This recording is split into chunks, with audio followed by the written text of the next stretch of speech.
Blood trickled down Zara Washington's silk blouse as security guards dragged her from first class. "I'm the CEO of Horizon Financial," she screamed. Nobody believed her. 3 weeks later, she stood at her office window watching United Global Airways stock plummet 62% after she froze their entire operational capital. Before we dive into this incredible story of justice and accountability, where are you watching from today? Drop your location in the comments. Hit that like button and subscribe to hear more stories about powerful women who refuse to accept discrimination. Now let's see how one terrible flight changed the airline industry forever.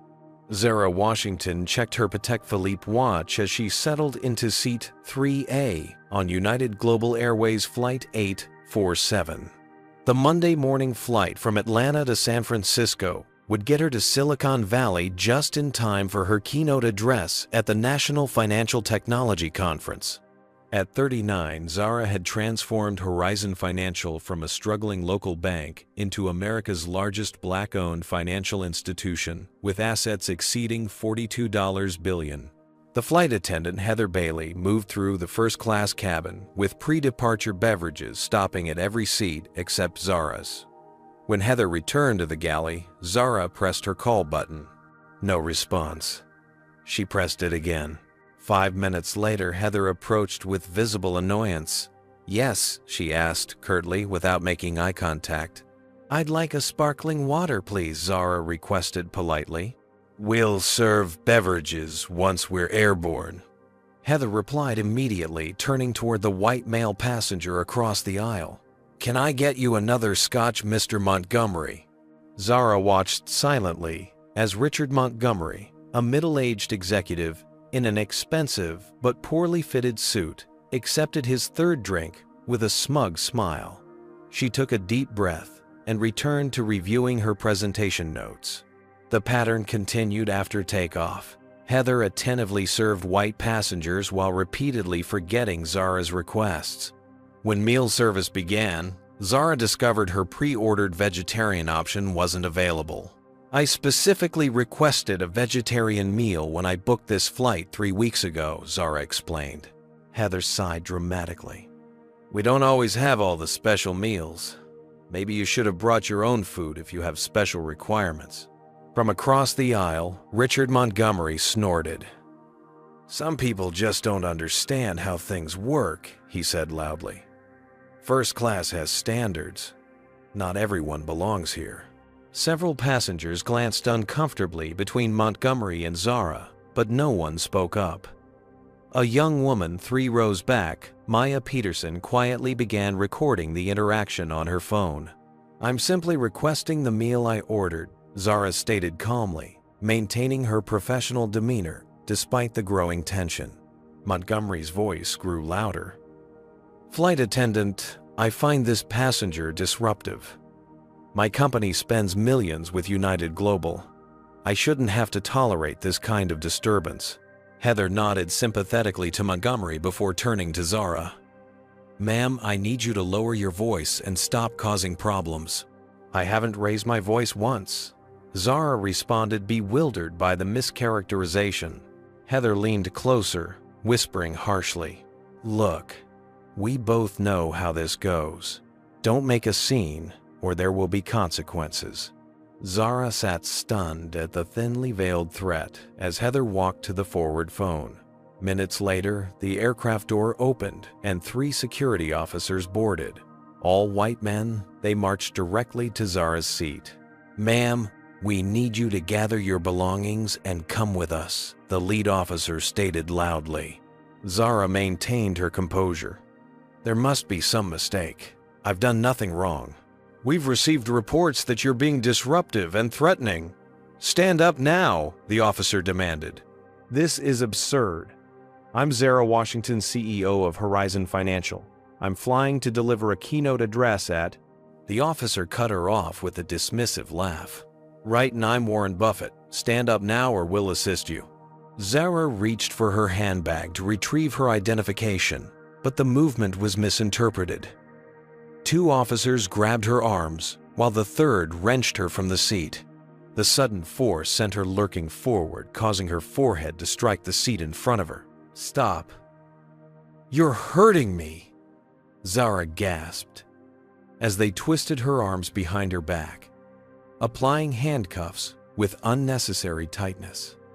The metal cut into her skin, drawing blood that dripped onto her cream-colored silk blouse. "Please check my ID. This is a terrible mistake," Zara pleaded as they began dragging her down the aisle. "Sure, lady. Every troublemaker's a CEO these days," one officer mocked. "You people always think you're special." Maya Peterson stood up, still recording. "This is wrong. She didn't do anything." The officers ignored her as they roughly hauled Zara through the cabin. Passengers watched in shocked silence as blood from Zara's wrists and forehead stained her clothing. Richard Montgomery smiled triumphantly, raising his scotch in a mock toast as she passed. No one else intervened as security dragged one of America's most successful black female executives off the aircraft, her pleas for basic dignity falling on deaf ears. For 3 excruciating hours, Zara Washington sat handcuffed to a metal chair in a windowless security office at Hartsfield-Jackson Atlanta International Airport. Her requests for medical attention for her bleeding wrists and throbbing forehead were repeatedly denied. Her requests to call her office or an attorney were ignored. Her identification remained unchecked. "You're wasting everyone's time with this CEO fantasy," one officer told her. "Just admit you were disruptive so we can process you faster." Zara maintained her dignified silence, refusing to confess to actions she hadn't committed. The turning point came when Lawrence Jenkins, United Global Airways Atlanta Operations Director, burst into the room, face ashen. "Release her immediately," he ordered the security team. "Miss Washington, I profoundly apologize for this terrible misunderstanding." The transformation was jarring. Within minutes, the handcuffs were removed, revealing deep lacerations where they had cut into her skin. A medical team appeared, followed by the airline's legal counsel, who carried settlement paperwork and a non-disclosure agreement. "We're prepared to offer substantial compensation for this unfortunate incident," the attorney explained, while a medical professional finally attended to Zara's injuries. "We just need your signature on these forms to resolve this matter quickly." Zara's eyes, bright with unshed tears of pain and fury, locked onto the attorney's. "You think this is something you can make disappear with money and paperwork?" She stood carefully, wincing at the pain in her wrists. "I will not be silenced." With that, she walked out of the airport, ignoring the increasingly desperate offers behind her. By the time she reached her Atlanta penthouse, Maya Peterson's video had already gone viral. "Number CEO dragged off" was trending nationwide, with millions watching security officers manhandle a well-dressed black woman who proclaimed herself a CEO. United Global Airways issued a statement within hours.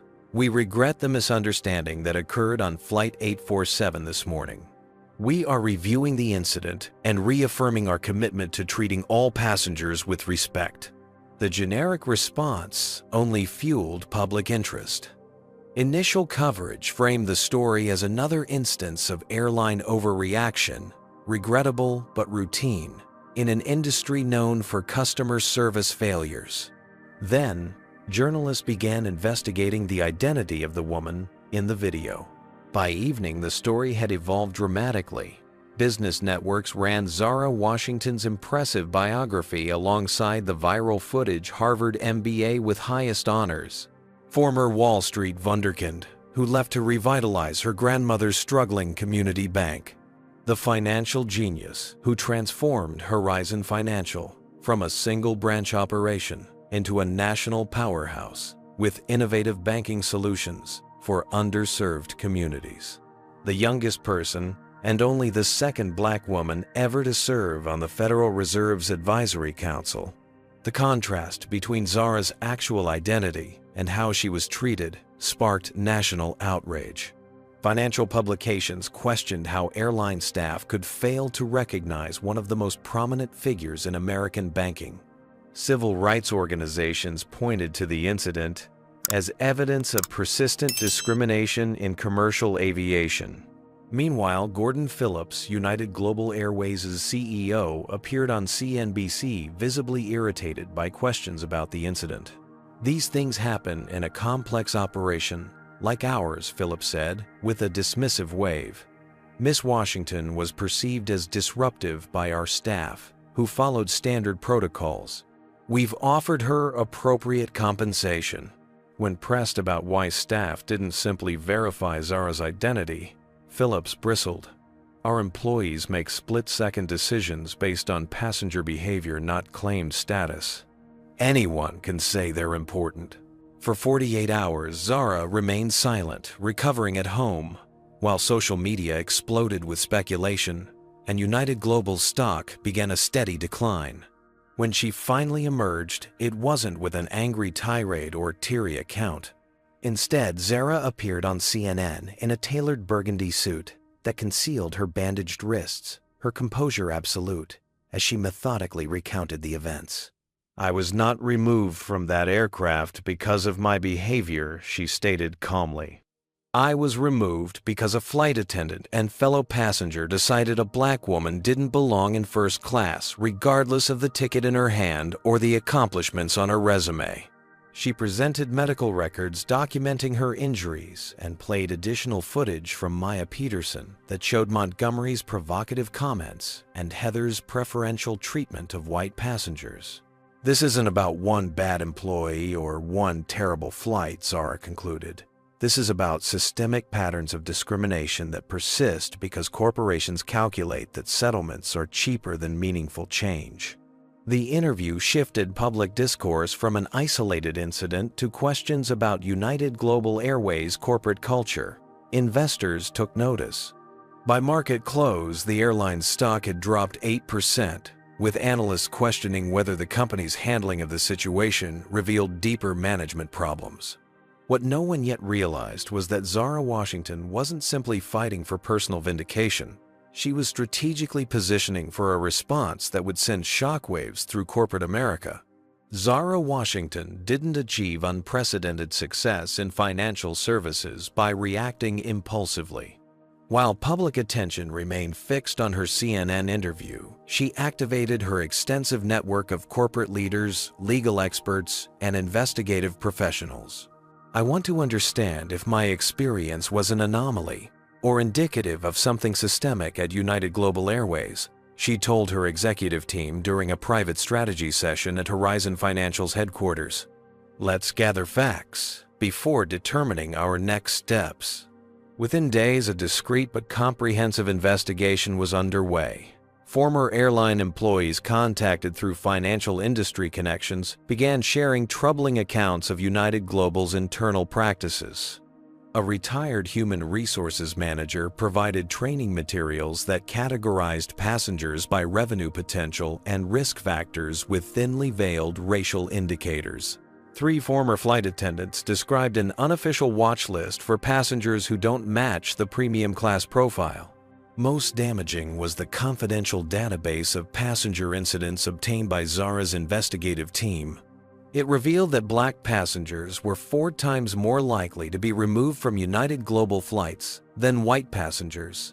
Exhibiting identical behaviors with these removals concentrated among certain crew members who rarely faced disciplinary action. Meanwhile, financial journalist Terrence Mitchell had been researching the banking relationships between major airlines and financial institutions for an unrelated story when Zara's incident caught his attention. His investigation led to a startling discovery. Horizon Financial, through a complex series of banking arrangements, held management authority over approximately $7.1 billion of United Global Airways operating capital. "This is a fascinating intersection of corporate power," Mitchell noted in his Wall Street Journal article. "The airline that dragged Miss Washington from its aircraft depends on her company to manage the very funds that keep its planes in the air." The article sent tremors through the investment community, though. United Global's leadership remained dismissive. Gordon Phillips, speaking to board members in a leaked audio recording, insisted the banking relationship was routine and poses no material risk to our operations. For Zara, the unfolding investigation connected to painful personal history. During a rare moment of vulnerability, she shared with her senior leadership team how her grandmother Eliza Washington had been denied boarding on a flight in 1968, despite having a valid ticket. She was traveling to her brother's funeral, Zara recounted. The airline claimed they were overbooked, but she watched as white passengers were allowed to board after her. She missed saying goodbye to her only sibling. Zara's voice grew stronger as she continued. My grandmother built Horizon's first branch because financial independence was the only way to ensure our community couldn't be dismissed or devalued on someone else's whim.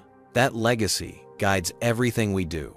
As public pressure mounted, a grassroots boycott of United Global Airways gained momentum. Civil rights organizations called for transparency in airline removal policies. Corporate clients began reconsidering their travel contracts. The airline stock continued its steady decline, dropping another 12% over 2 weeks. Inside United Global's corporate headquarters, an emergency board meeting convened to address the escalating crisis. Despite mounting evidence of problematic practices, Gordon Phillips maintained his dismissive stance. "This will blow over," he assured nervous board members. "The public has a short memory. We've been through worse PR situations." Board member Eleanor Prescott, recently appointed to improve diversity perspectives, challenged Phillips directly. "We have documented evidence of discriminatory practices. This isn't just about public relations." Phillips cut her off sharply. "With all due respect, Miss Prescott, I've been running airlines since you were in business school. These social justice concerns always fade when ticket prices drop by $20. The meeting concluded with minimal changes to policy and a larger budget allocation for crisis management, a decision that would prove catastrophically short-sighted as Zara Washington prepared her response. What United Global's leadership failed to recognize was that they weren't dealing with a typical aggrieved passenger seeking compensation. They had humiliated and injured a brilliant financial strategist who understood market forces better than they did, and who now had both the motivation and the means to demand accountability on an unprecedented scale. Zara Washington stood before the executive leadership team of Horizon Financial in the company's glass-walled conference room 42 stories above downtown Atlanta. The bandages on her wrists were gone, but the scars remained visible, physical reminders of her humiliation aboard United Global Airways Flight 847. "Before we proceed, I want to be absolutely clear about our objectives," Zara stated, her voice steady as she addressed the 12 executives seated around the polished mahogany table. "This isn't about my personal vindication. This is about systemic accountability and long overdue change."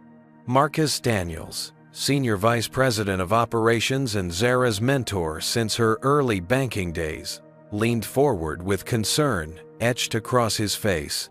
"Zara, I support you completely, but we need to consider potential retaliation. United Global has powerful allies in the transportation sector. They could make things difficult for our airline-adjacent investments." Zara nodded, acknowledging his concern. "That's precisely why we need to understand our contractual leverage before making any moves." She motioned to Amara Okafor, Horizon's chief legal counsel, who distributed comprehensive analysis folders to everyone present. "Our contracts with United Global contain 3 critical elements," Amara explained, directing attention to highlighted sections. "First, ethical conduct clauses that allow us to review or restrict funds in cases of documented discriminatory practices. Second, operational oversight provisions that permit financial auditing if we identify potential irregularities. Third, and most importantly, their corporate accounts lack the standard acceleration clauses that would allow them to quickly move funds if they suspect we might restrict access." A thoughtful silence filled the room as the implications became clear. Horizon Financial possessed extraordinary leverage over United Global Airways, leverage that Zara had no intention of using impulsively but would not hesitate to employ strategically. We'll implement a multi-phase response, Zara announced, revealing a detailed flowchart on the presentation screen. Beginning with comprehensive documentation of discriminatory patterns, followed by formal notification of contract violations, leading to progressive financial accountability measures if necessary. Meanwhile, across town in United Global's headquarters, Gordon Phillips was orchestrating the airline's counteroffensive. The company had hired Thornton Crisis Management, a firm notorious for aggressive tactics against corporate critics. We need to shift the narrative from discrimination to passenger conduct. Bradley Thornton instructed the assembled airline executives. Miss Washington may be a respected CEO, but everyone has vulnerabilities. Our research team is already exploring angles. Within days, business publications began running stories, questioning Zara's temperament. Anonymous industry sources described her as demanding and difficult to please. Financial commentators suddenly found reasons to scrutinize Horizon's growth strategies. A carefully worded internal memo from United Global's communications department later leaked to the media, instructed staff to frame the incident as an entitled passenger who refused to comply with safety protocols, not a racial matter. Zara had anticipated this approach. During her years building Horizon Financial, she had weathered numerous attempts to undermine her credibility as a young black female executive in a field dominated by older white men. She had learned to document everything and build unimpeachable evidence. When the first negative stories appeared, Zara's team released statements from 5 additional passengers who had witnessed the incident, including 2 executives from Fortune 500 companies who had previously been silent out of concern for their corporate relationships with United Global. As public discourse intensified, Zara found herself reflecting on earlier battles she had fought in the financial world. She remembered the venture capital meeting, where investors had addressed questions about Horizon's business model exclusively to her male deputy, despite her role as founder and CEO. She recalled the bank regulator who had expressed surprise at her articulate presentation and the countless times she had been mistaken for administrative staff at industry conferences. Each of those moments had strengthened her resolve and refined her strategic thinking. Now, watching United Global's clumsy attempts to discredit her, she felt an unusual sense of calm certainty. In her private office that evening, Zara reviewed the final details of her response strategy. On her desk lay a document bearing the title, Operation Accountability. As she signed it, her television screen showed Gordon Phillips at a press conference, confidently telling reporters United Global Airways has a zero-tolerance policy for discrimination. This isolated incident has been grossly mischaracterized. Zara switched off the television and placed the signed document in her safe. Tomorrow would mark the beginning of a corporate accountability campaign, unlike anything the airline industry had ever experienced. What do you think about Zara's approach so far? Would you have immediately gone public with your story or planned a strategic response like she did? Comment 1 if you believe in immediate public pressure, or 2 if you prefer Zara's calculated approach. Don't forget to hit that like button and subscribe to support more stories about powerful responses to discrimination. How far do you think Zara should go to hold United Global Airways accountable? The airline is about to learn a powerful lesson about underestimating the very people they discriminate against. The character assassination campaign against Zara Washington escalated with alarming speed. United Global Airways deployed its considerable resources to reframe the narrative, with CEO Gordon Phillips personally calling major media outlets to offer exclusive background on what the airline claimed was passenger misconduct edited out of the viral video. Paid television analysts suddenly questioned Zara's professional judgment. If she reacts this strongly to routine airline service issues, how does she handle the pressures of running a major financial institution? Asked one commentator on a business network without disclosing his consulting relationship with United Global's parent company. Another pundit suggested Zara had orchestrated the confrontation for publicity ahead of Horizon Financial's upcoming expansion announcements. Social media platforms were flooded with suspiciously similar comments, questioning why a real CEO would fly commercial instead of using a private jet.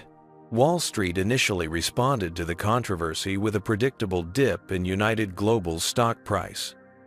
But by the 2-week mark, market analysts began publishing reassuring assessments. Consumer outrage rarely impacts long-term airline profitability, wrote prominent analyst Jennifer Carson. History shows passengers consistently prioritize ticket prices and schedule convenience over corporate ethics concerns. Gordon Phillips reinforced this narrative during a private dinner with major institutional investors at Manhattan's exclusive Riverside Club. Over $2,000 bottles of Bordeaux. Phillips assured nervous shareholders that the controversy would soon fade. "The American public has the attention span of a goldfish," Phillips told the assembled financial elite, unaware that his remarks would later leak to the press. "By next quarter, they'll be outraged about something else and booking our flights like nothing happened." While Phillips cultivated investor confidence, Zara faced escalating personal threats. Security at Horizon Financial's headquarters was doubled after multiple threatening messages were delivered. Zara's home address was published on extremist message boards, forcing her to temporarily relocate for safety. The situation took another troubling turn when Maya Peterson, the passenger who had recorded the viral video of Zara's removal, was abruptly terminated from her position at TechForward Solutions, a company that provided software services to United Global's reservation system. "They claim my position was eliminated in a restructuring," Maya told reporters. "But I was the only person in my department affected, and they posted a job listing for my exact role the next day with a slightly different title." When journalists uncovered TechForward's $18 million annual contract with United Global, public outrage reignited. Number Boycott United Global began trending again with renewed vigor. Zara responded by offering Maya an executive position leading Horizon Financial's new customer advocacy division, a move that generated positive press and demonstrated Zara's commitment to supporting those who stood against injustice, even at personal cost. Behind closed doors, however, Zara and her team were focused on a much more consequential discovery. Horizon's financial analysts had identified critical vulnerabilities in United Global's financial structure during their comprehensive review of the airline's accounts. 86% of their operating capital flows through just 3 major banking partners, with Horizon controlling the largest portion, explained Horizon's Chief Financial Officer Dominic Rivera during a secure briefing. More importantly, their cash flow management has significant irregularities that may indicate broader compliance issues. Zara's legal team worked around the clock to confirm that contract violations would legally justify the financial measures they were contemplating. Every detail needed to be meticulously documented and unassailable from a regulatory perspective. "We can't give them any grounds to claim we acted improperly," Zara insisted during a strategy session. "Everything must be by the book, following every banking regulation to the letter." As preparation continued, United Global's board began showing signs of unease despite Phillips' confident assurances. 2 members privately contacted intermediaries to explore whether a more substantial settlement might still resolve the situation. Gordon Phillips, however, remained dismissive of Zara's potential impact. During a tense executive committee meeting, when United Global's chief financial officer suggested proactively moving funds from Horizon Financial to other banking partners out of an abundance of caution, Phillips shut down the discussion. "She wouldn't dare mess with our finances," Phillips declared emphatically. "The reputational damage to her bank would be catastrophic." Banking is built on trust and stability, not vendettas. "She's making noise in the media, nothing more." Later that afternoon, Phillips placed a direct call to Zara, their first conversation since the incident. His tone shifted between condescending and vaguely threatening, as he offered a significantly enhanced settlement package to put this unfortunate misunderstanding behind us. Miss Washington Phillips said, his voice carrying the forced patience of a man unaccustomed to resistance. Continuing this public dispute serves neither of our interests. I'm prepared to authorize a 7-figure settlement and a public acknowledgement of regrettable circumstances. Zara's response was measured but resolute. Mr. Phillips, this isn't about a settlement figure. This is about accountability and systemic change. Phillips' cordial veneer cracked. Be reasonable. You've made your point. But if you push this further, remember that airlines have long memories. Horizon Financial does business with many companies in our industry. It would be unfortunate if your activism affected those relationships. Are you threatening retaliatory action against my company for seeking accountability for discriminatory treatment? Zara asked calmly, activating the recording function on her secure line, a standard practice for all her business calls. Phillips realized his misstep too late. I'm simply pointing out business realities, he backtracked. We all benefit from maintaining productive professional relationships. After the call ended, Zara shared the recording with her board and legal team. The thinly veiled threat removed any remaining hesitation about the course of action they had mapped out. That night, as Zara reviewed final preparations for Horizon's unprecedented move, she found herself reflecting on her childhood, watching her grandmother work tirelessly to build a community bank from nothing. Eliza Washington had created Horizon Financial with a simple mission: ensure that people who looked like her would always have access to fair financial services and the dignity that came with economic empowerment. Sometimes, accountability requires courage, her grandmother had often said. The words had never felt more relevant than now. As dawn broke over Atlanta the next morning, Horizon Financial issued a brief but momentous statement to financial regulators and markets. Following comprehensive review and in accordance with contractual ethical conduct provisions, Horizon Financial has initiated regulatory compliance proceedings regarding United Global Airways accounts, resulting in temporary restricted access to $7.1 billion in operational funds pending full audit completion. United Global Airways was about to discover what happened when you mistreated someone with not just the moral authority, but the financial power to demand accountability. While the public announcement of Horizon's actions was deliberately understated, the behind-the-scenes implementation represented financial strategy at its most sophisticated. For 3 weeks, Zara Washington and her team had meticulously analyzed every aspect of United Global Airways banking relationships, identifying both the airline's vulnerabilities and Horizon Financial's legal authorities. The review began as standard due diligence, but quickly uncovered concerning patterns in United Global's financial practices. Transactions were structured in ways that obscured certain expenses. Regulatory filings contained discrepancies when compared with internal account activities. Most troublingly, the airline appeared to be using banking technicalities to present a more favorable financial position to investors and creditors than operational realities warranted. These aren't just irregularities, explained Sophia Martinez, Horizon's chief compliance officer, during a confidential briefing. They represent potentially serious violations of banking regulations and disclosure requirements. Zara directed her team to document every finding with exhaustive precision. We need to ensure that our actions are beyond reproach from a regulatory perspective, she instructed. This isn't about leveraging my personal experience for institutional advantage. This is about enforcing the banking standards that every client must meet.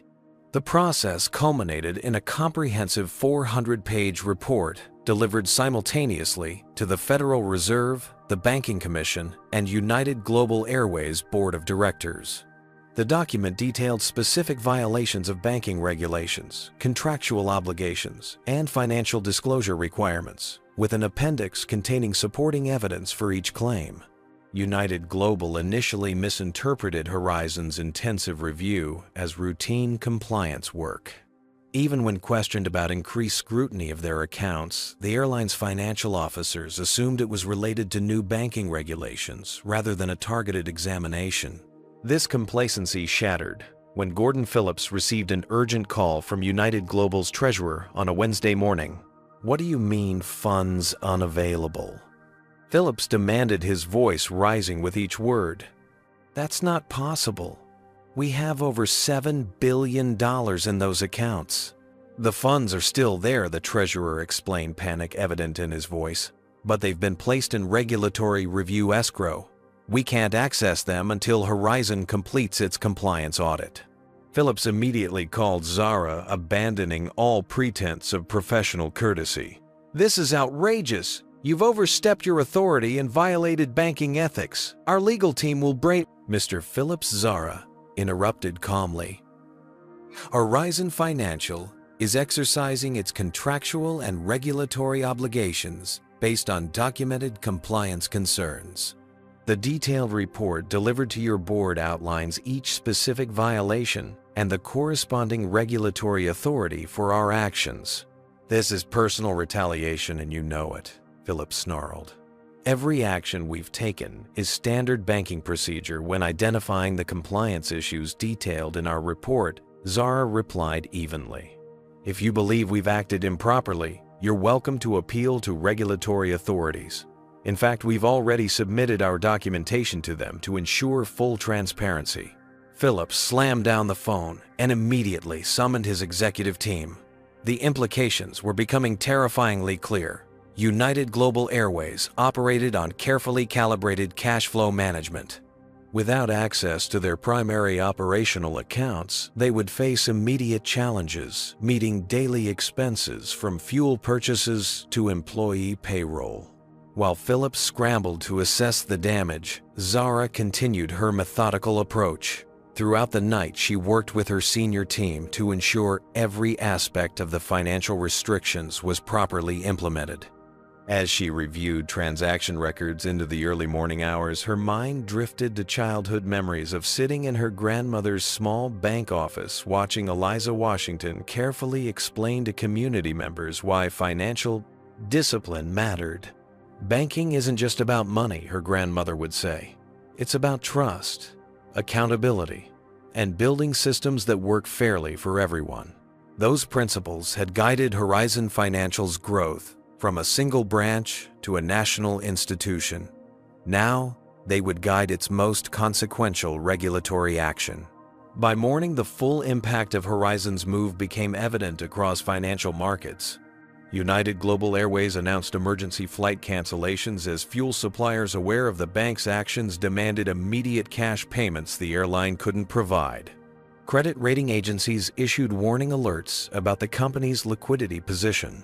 When markets opened, United Global's stock plummeted, triggering circuit breakers multiple times before settling at a 62% loss, representing over $11 billion in market capitalization, erased in a single trading day. An emergency board meeting convened in United Global's headquarters, with Gordon Phillips finally facing serious questions about his leadership. Board members who had previously deferred to his confidence now demanded answers. "How could you allow our banking relationships to deteriorate to this point?" demanded board member Richard Clemens. "Why weren't we informed about compliance issues before they escalated to account restrictions?" Phillips attempted to deflect responsibility. "This is an unprecedented and unethical use of banking authority. Horizon Financial is exploiting technical provisions to pursue a personal vendetta."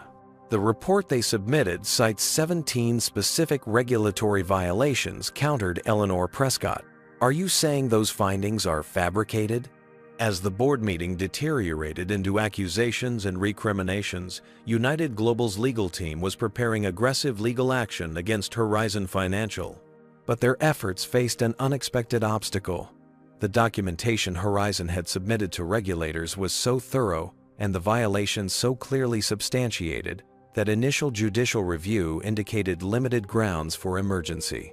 Injunctive relief. Meanwhile, financial journalists uncovered additional irregularities in United Global's accounting practices, expanding beyond the issues Horizon had initially identified.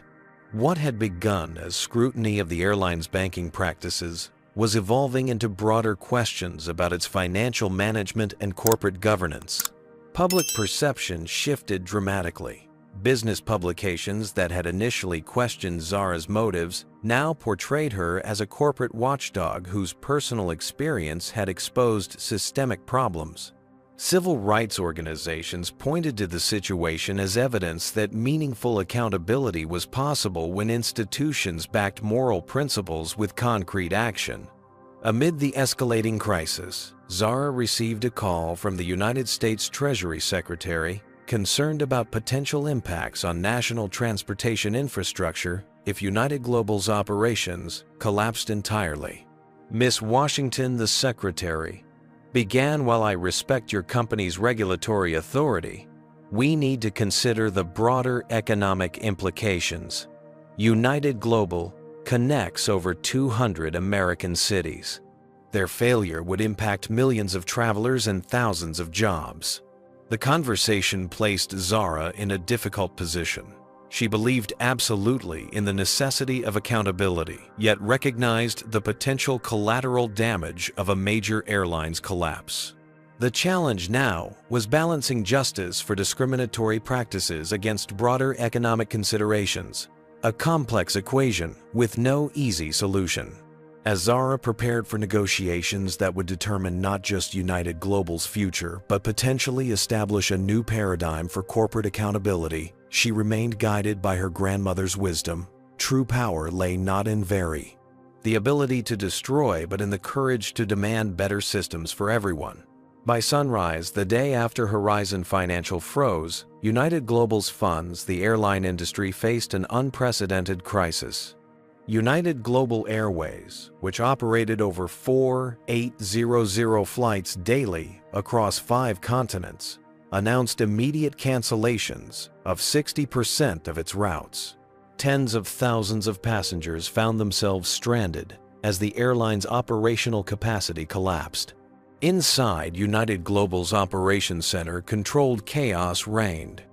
Fuel suppliers, aware of the banking restrictions, demanded immediate payment before allowing their trucks to service aircraft. Maintenance contractors put services on credit hold. Airports began requiring real-time financial guarantees before allowing further operations.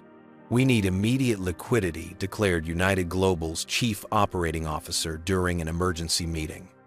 "We have less than 72 hours of operational capacity remaining under current cash constraints." The company's stock continued its free fall, triggering margin calls for executives who had leveraged their equity positions. Trading in United Global bonds was temporarily suspended after yields spiked to distress levels. Credit default swap prices suggested markets were pricing in significant bankruptcy risk. At the airline's headquarters, Gordon Phillips convened the executive team to deploy their legal counter-strategy. "We're filing emergency injunctions in 7 jurisdictions," he announced. "We'll argue that Horizon's actions constitute an abuse of banking authority and represent an existential threat to critical national infrastructure." United Global's general counsel looked uncomfortable. "Our preliminary legal analysis suggests limited grounds for emergency relief. Horizon's documentation of regulatory violations is exceptionally thorough, and they followed proper procedural requirements for account restrictions." "I don't care about technicalities," Phillips shouted, his composure finally breaking. "Find a sympathetic judge and get our money released." Meanwhile, the airline's board of directors held their own separate meeting, increasingly concerned about Phillips' leadership and the company's survival. Board member Eleanor Prescott read from Horizon's regulatory submission.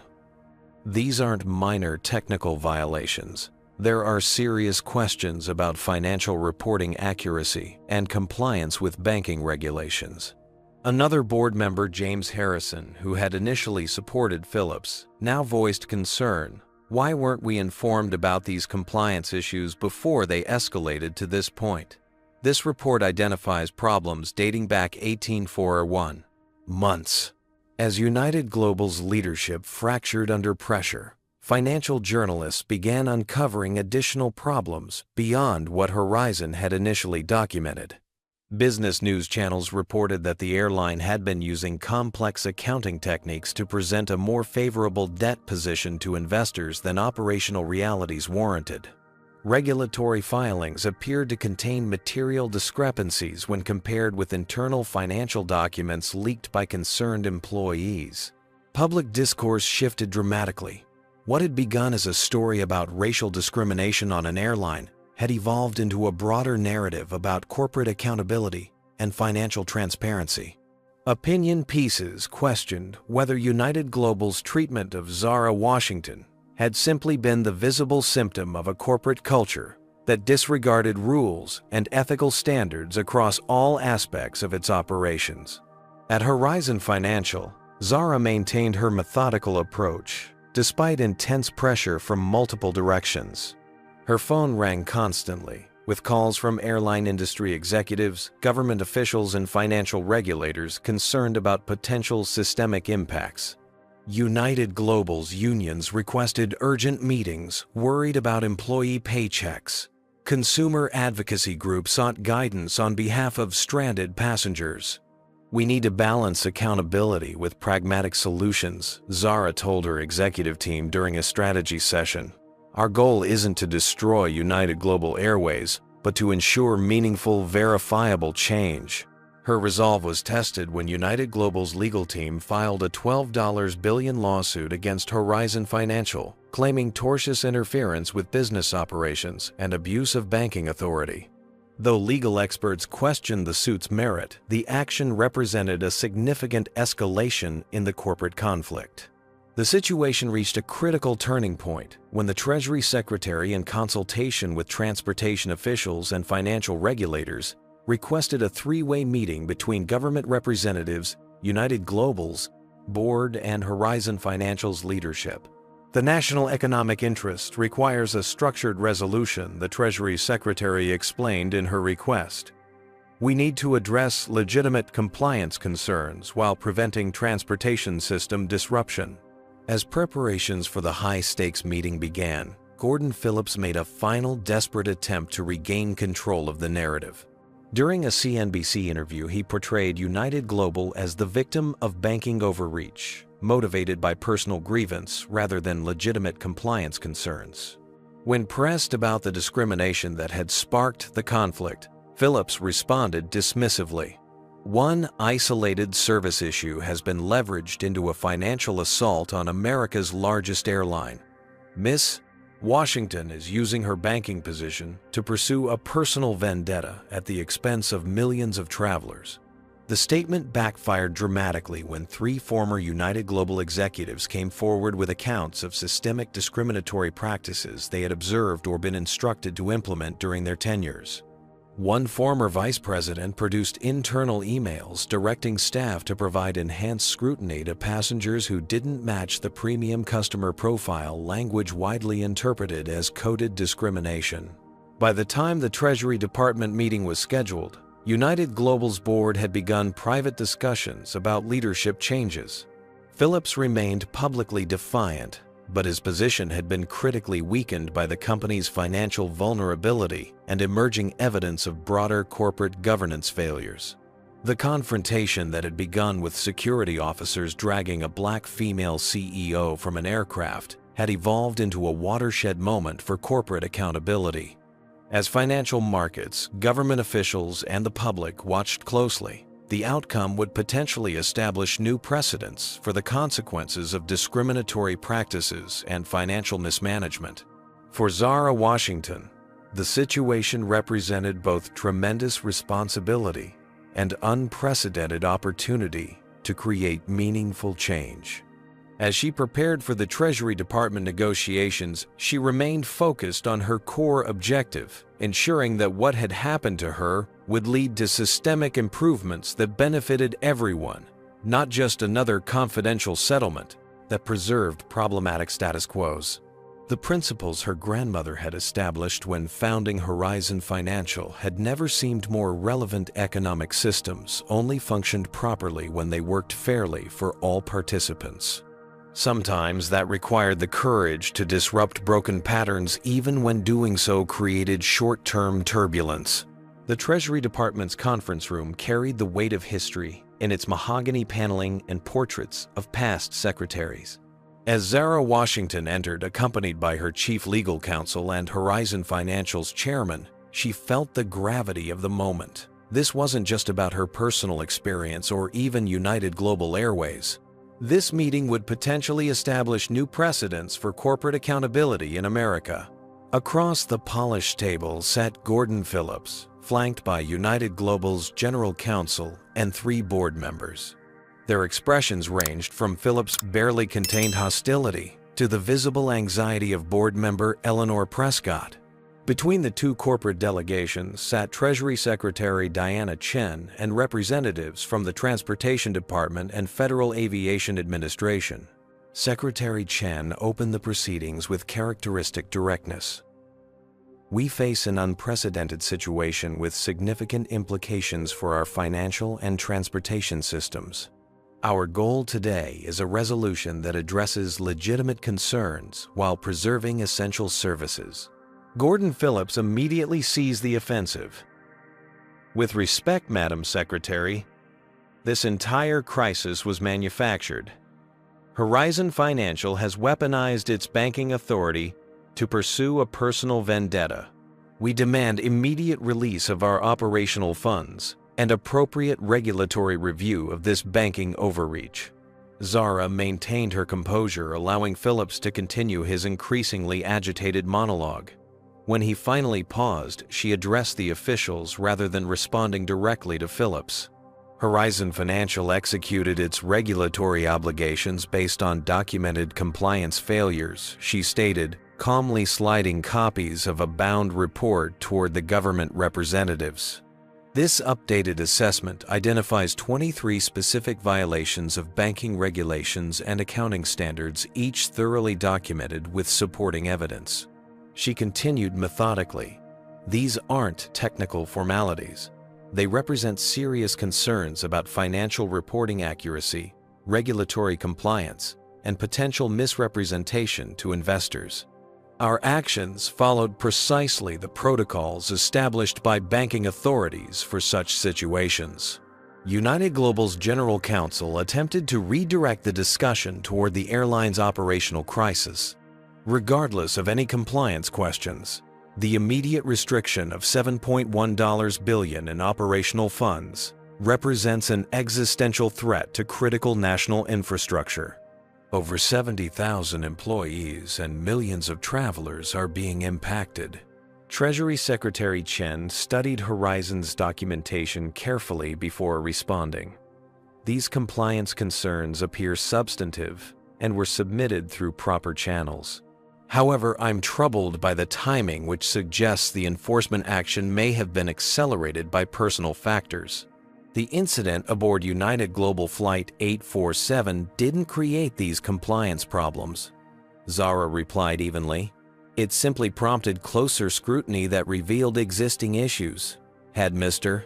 Phillips responded constructively to legitimate concerns about discriminatory treatment, instead of dismissing them, perhaps this more comprehensive review wouldn't have been necessary.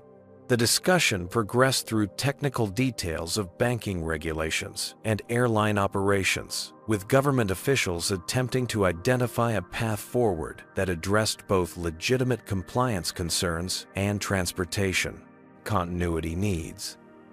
Throughout the negotiations, Phillips grew increasingly frustrated as Treasury officials acknowledged the validity of many of Horizon's documented findings. "This is absurd."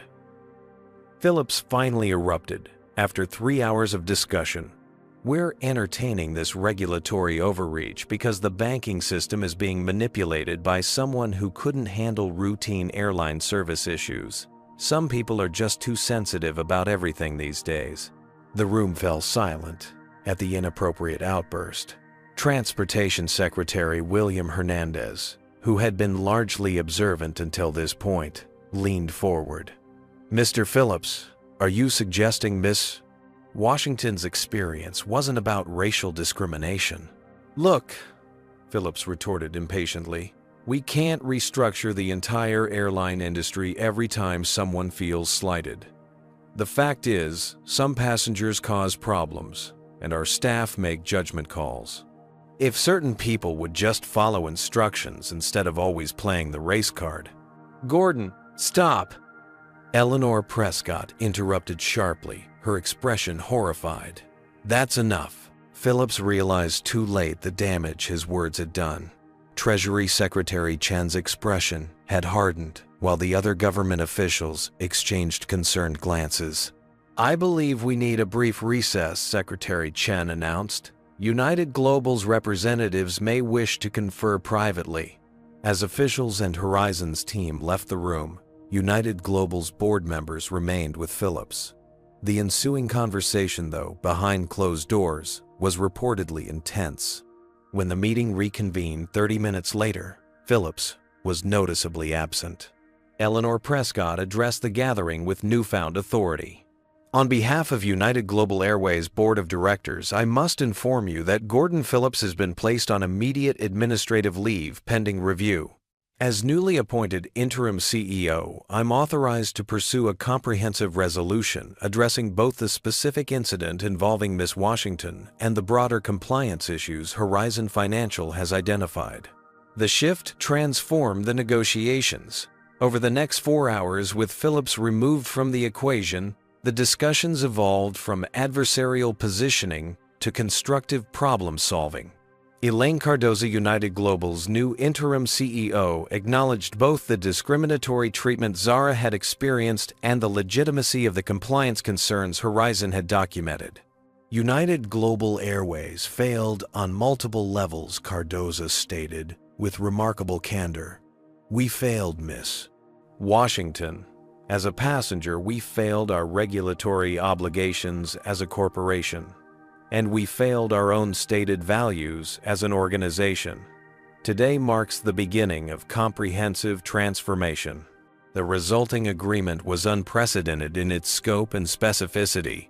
United Global would establish an independent ethics review board with significant external representation, including a seat for Zara Washington during a 3-year transitional period.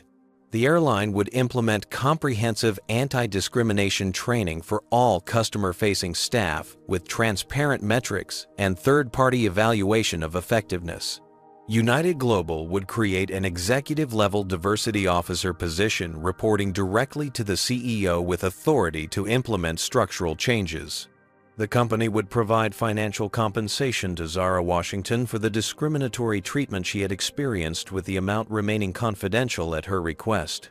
Most significantly, Horizon Financial would maintain compliance, oversight of United Global's accounts, but gradually release operational funds as the airline implemented verified reforms and addressed documented regulatory violations. As the meeting concluded, Treasury Secretary Chen addressed Zara directly. "Your response to personal mistreatment has catalyzed meaningful corporate accountability.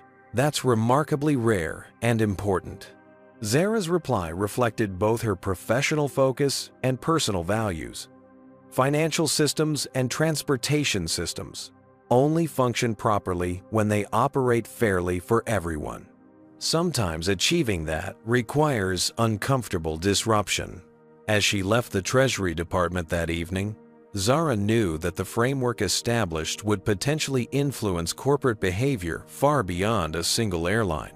When institutions faced genuine consequences for discriminatory practices and financial mismanagement, the incentives for meaningful change became compelling. Most importantly, United Global Airways, and by extension corporate America, had received a powerful lesson.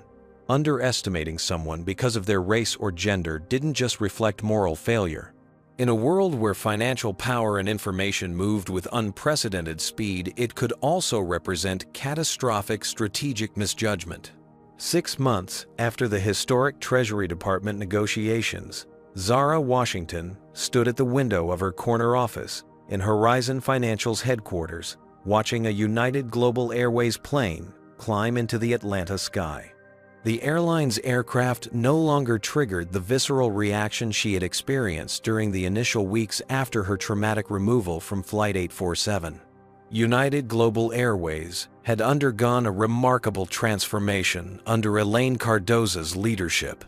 The interim CEO appointment had become permanent after the board witnessed her effectiveness in implementing comprehensive reforms.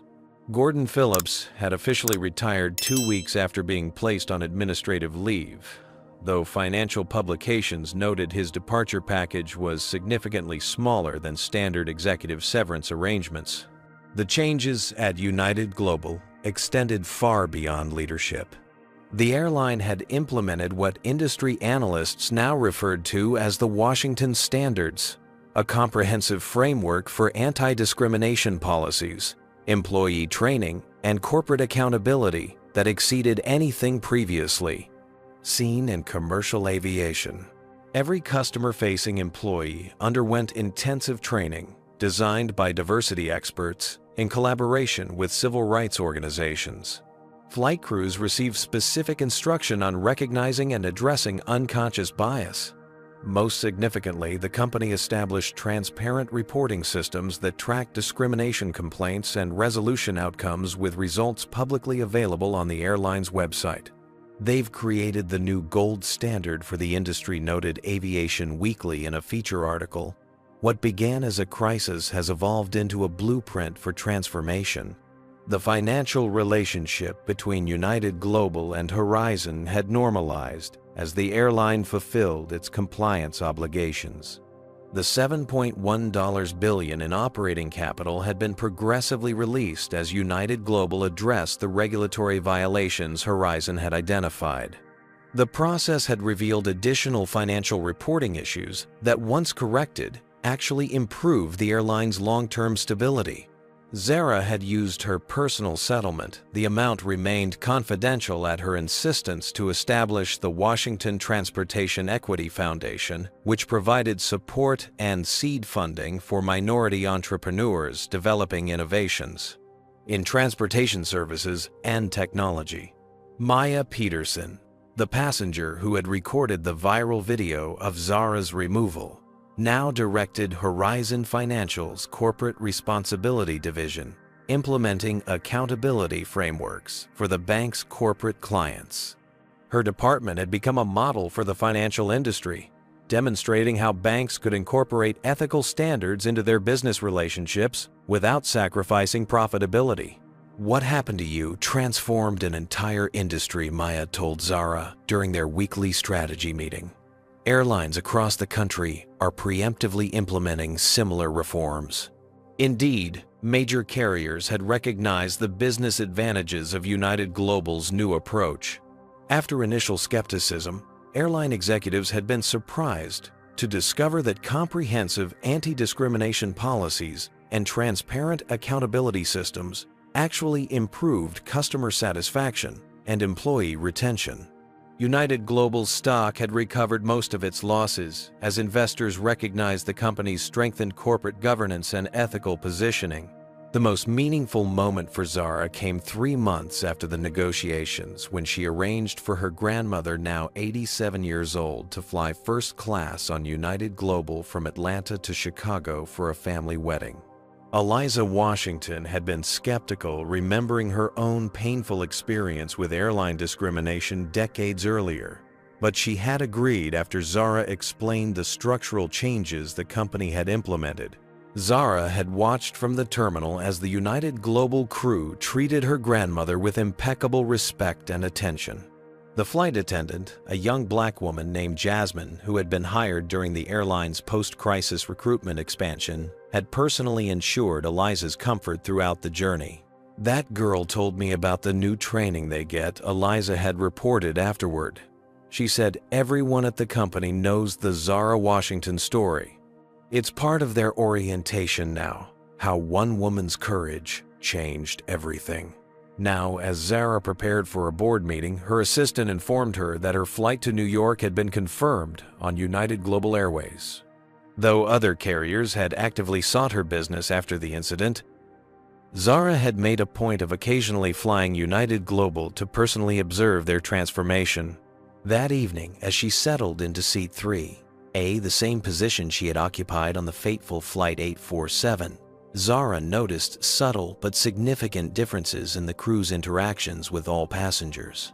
The standardized greeting protocols had been replaced with more personalized service. The flight attendants moved through the cabin with attentive awareness of everyone, regardless of appearance or perceived status. As the aircraft prepared for takeoff, the captain's voice came over the intercom with an unexpected announcement. "Ladies and gentlemen, this is Captain Michael Anderson. It's my privilege to welcome you aboard, and I want to take a moment to acknowledge a special passenger with us today. Miss Zara Washington, CEO of Horizon Financial, is traveling with us in first class. Many of you may know that Miss Washington's courage and determination led to transformative changes in our company and industry. The improvements you experience in our service today reflect her influence and advocacy for equal treatment for all passengers." A spontaneous round of applause spread through the cabin. Zara, typically comfortable with public recognition, felt unexpected emotion at this acknowledgement of her impact. It wasn't about personal vindication, but about the tangible changes that had resulted from her refusal to accept discriminatory treatment as inevitable or unchangeable. As the aircraft lifted into the evening sky, Zara reflected on the journey that had begun with blood on her silk blouse and security officers dismissing her identity. She thought about her grandmother building Horizon Financial's first branch because financial independence was the only way to ensure dignity in a world that often denied it. She considered how institutions could transform when accountability became unavoidable rather than optional. Most importantly, she recognized that the power to challenge broken systems came not just from moral authority, but from strategic leverage and uncompromising persistence. The blood on her blouse that day had seeded a revolution in corporate America that no one saw coming. What do you think about how this story ended?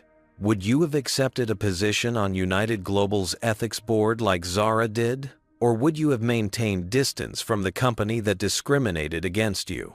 Leave a comment below, sharing your thoughts on accountability versus forgiveness in situations like this. Did this story resonate with your own experiences or observations about discrimination and corporate accountability? Please like, subscribe, and share this video if you found value in Zara's journey. Your support helps us continue bringing these important stories to light. Zara Washington's story teaches us that true accountability requires more than moral outrage. It demands strategic leverage and unwavering persistence. When systems consistently fail to provide justice, transformation often requires disrupting comfortable patterns. Power recognizes power, and sometimes the only effective response to discrimination is demonstrating that mistreating people carries concrete consequences. This narrative reveals how discrimination isn't just morally wrong, but strategically foolish. United Global's leadership mistakenly believed Zara's race and gender made her a safe target, only to discover she controlled their financial lifeline. Their failure to recognize her value and authority nearly destroyed their company. Most importantly, this story reminds us that meaningful change rarely comes from working within broken systems. Real transformation happens when those with power use it to demand accountability rather than accepting symbolic gestures or confidential settlements. Zara could have taken a private payout, but chose instead to create industry-wide standards that protected everyone. The blood on Zara's blouse became the seeds of revolution, not because she complained louder, but because she strategically leveraged her position to make accountability unavoidable rather than optional. What discrimination experiences have you witnessed or experienced in your life? Did you see accountability happen, or was it swept under the rug? Share your thoughts in the comments below. If this story resonated with you, Please hit that like button and subscribe to our channel for more powerful narratives about justice and accountability in America. Your engagement helps us bring these important stories to more viewers. Share this video with someone who needs to understand how systemic change really happens. Thank you for watching, and remember, in the fight against discrimination, strategic action speaks louder than words.